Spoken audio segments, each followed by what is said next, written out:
Okay, so what about honesty? What would it be for you, just among your friends, to change the degree of honesty? What if you're just honest all the time with everyone that you know, the people that you already know, and you weren't too worried about being tactful or diplomatic? You just said whatever you thought, like a kid, like a child. What do you think it would do to your relationships? What would be different if you were radically honest? There's a story of a woman who interviewed for a job, and her potential boss asked her a question in the interview. What you consider to be your worst fault? And she said, honesty. And he said, I don't think honesty is a fault. And she said, I don't give a fuck what you think.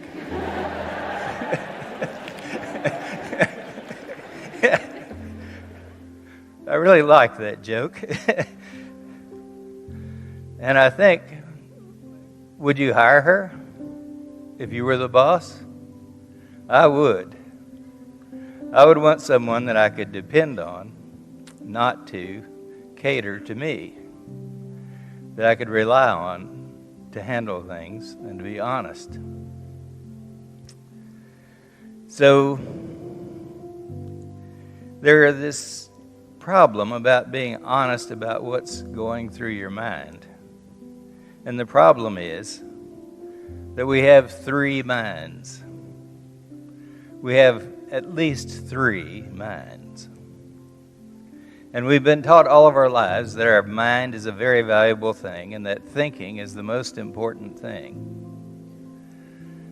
And I don't think that's right. Our first mind is called the reactive mind. And that's basically, we're a recording device. We've been recording multi-sensory recordings of what happens to us since we were in the womb. We weren't no vision in there, but we got these multi-sensory recordings of successive moments of now. And we have them filed in a somewhat orderly fashion. Some of them weren't recorded too well. Some of them were a little off, but they are built into us. We have these records of things we've experienced. And they're not just sight and sound, they're tasty, touchy, feely, smelly, proprioceptive recordings. So that's one mind. That's called the reactive mind. And that's because whenever something was recorded that had a little bit of trauma in it or some shock or something like that, that got recorded with it. And then every now and then those things just kind of pop up later on in your life. So that's the reactive mind. The next mind is called the personal construct mind. And that's based on replicated experiences. We have this experience of something over and over again. Say the baby has the experience of nursing and then not nursing, and then nursing and not nursing. And after a while, after many, many repetitions of this, a little construct begins in the mind of the baby. Nursing time and not nursing time. And then the baby cries when it wants nursing and gets nursed. And after a while, that gets in there and she starts operating on the construct. Nursing, wanting nursing, crying, and then getting nursed. And it works just fine, except when she wants nursing and she cries and she doesn't get it. She gets really, really pissed off.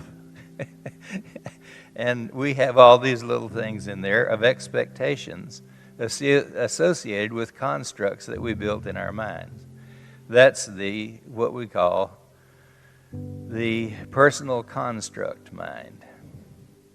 And then we have the categorical mind, or the planning mind, the linear mind, the one we usually think of as our mind. It's mostly verbal skills. It has to do with having definitions of things. It points to objects and ideas, the mind the way we think of it.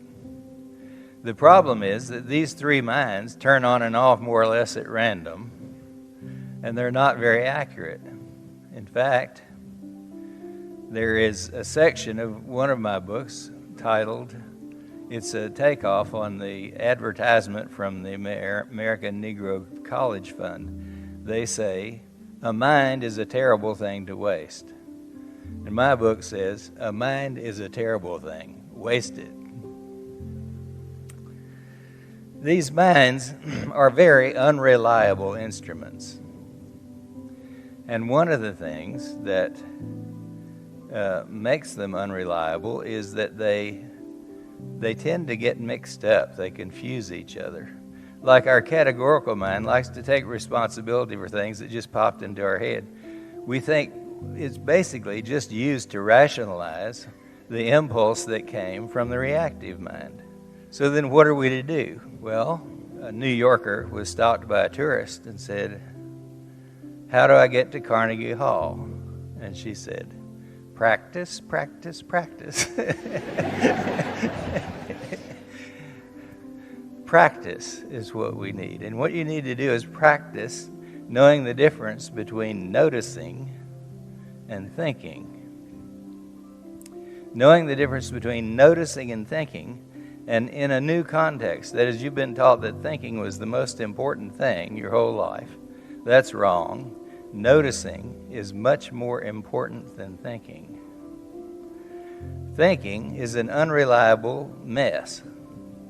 We have three minds, and all of them are screwed up, and they're interfering with each other, and the reactive mind is always trying to come up with things and the construct mind came up with an idea that wasn't accurate in the first place, and now it's forgotten about halfway. It interferes with the linear mind, and we all try to take credit for the ideas that come to us, but basically we didn't come up with them. They just jumped out of our mind. So basically, the mind is not a very reliable thing. In order to get some clarity, we need each other. Because my faulty mind needs to have a report delivered to your faulty mind. And we have to be able to talk about it, which means if we're not honest, we'll just be even more fucked up than we already are. So what we're after is some kind of clarity. What we're after is something called co-hearted co-intelligence, and I'll get to that at the end. So what are we to practice? We practice distinguishing between noticing and thinking. Now, stick with me here. With the whole awareness continuum, everything we can possibly be aware of can be divided easily into three parts. You can be aware of what's going on outside of you right now. I can be aware of you. You can be aware of me right now. That's one aspect of the awareness continuum. The second aspect is you can be aware of what's going on within the confines of your own skin right now, in your body. Sensations, heat, cold, tingling, tension, warmth. Where they are in your body, you can be aware of that. And the third aspect is you can be aware of what's going through your mind right now. All of these awarenesses are right now. And that's all there is. I call it inside, outside, upside down. After my favorite children's book. So you can notice what's going on in your body, you can notice what's going on outside of you, and you can notice what's going through your mind right now. Only problem is if you actually say to your voices in your mind, okay, go ahead, I'm listening, all of a sudden your mind doesn't know whether to shit or go blind. It just doesn't say anything because it's run by resistance. If you try to stop your mind, that's the best way to keep it going. So the noticing is noticing what's happening outside of you, what's happening in your body, and noticing what's going through your mind. And radical honesty is reporting what you notice, period. And you report what you notice without any particular common ways of lying. like politeness and being diplomatic. Diplomacy works just the way the world is completely fucked up, and it's by diplomacy. Now, usually we talk about either we go to war or you use diplomacy. That's not true. Diplomacy is what causes war. So what we're after is to get the value of paying attention. So if you're going to report to another person what you notice in your minds, you have to report everything in all three minds. And they'll be contradictory. And your reactive mind will come up with something. You'll say that out loud, and then your linear mind will come up with something else. You say that out loud. They contradict each other. And then your personal construct mind says something else, and people think, what are you, crazy? All these things are going through your mind? Yes. And so are you. So we crazy people have to figure out a way to do a better guess at what's going on. But if you're lying, nobody gets the chance to intervene for you, and you don't get a chance to intervene for anyone else. So what is the value of honesty? You see, life is trouble, period. If you have three minds, you got trouble. If you tell a lie, you'll get in trouble. If you tell the truth, you'll get in trouble. So lying gets you in trouble, and telling the truth gets you in trouble. And the question arises, which is the best kind of trouble? And the best kind of trouble is the trouble that's caused whenever you speak the truth, even if it upsets somebody or hurts their feelings or offends them. I recommend that you offend people, and I recommend that you hurt people's feelings. And I recommend that you stick with them until they get over it. It only takes about 90 seconds or so. So the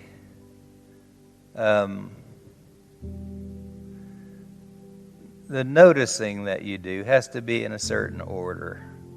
We like for you to notice what's going on outside of you first. Use your eyes and ears and your sense of balance and your relationship to gravity, and notice what's going on in the world first. And then report that to whoever's around. And then secondly, notice what's going on within the confines of your own skin. I notice there's sort of tension in my stomach and a little tension on the right-hand shoulder over here and a little movement here. You report that. And only after you've reported those two, then you start reporting what's going through your minds. Now, the best way to get in touch with what's going through your mind is to start from the right place. And the right place is not in your mind. You never want to begin any new project by thinking. In fact, you want to be grounded in your experience, which means the awareness continuum. I ran this 8-day-long workshop for about 20 years, 3 or 4 or 5 times a year. It was 8 days long. It was about 16 people each time.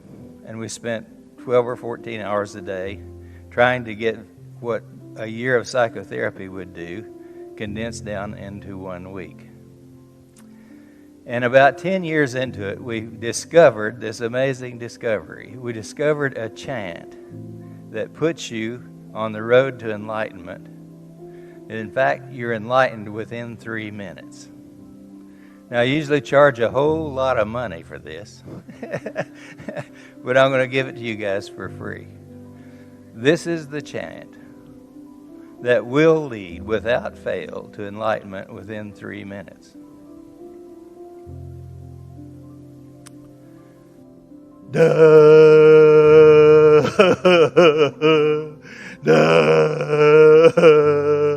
da. And if you slobber, you can get there in 2 minutes. If you slobber, you just get dumber than a stick, dumber than a box of hammers. You just go, That's the way you start. if you want to get enlightened. You don't get enlightened by being smart. Being smart is the most biggest block to enlightenment there is. All right, it's not by thinking.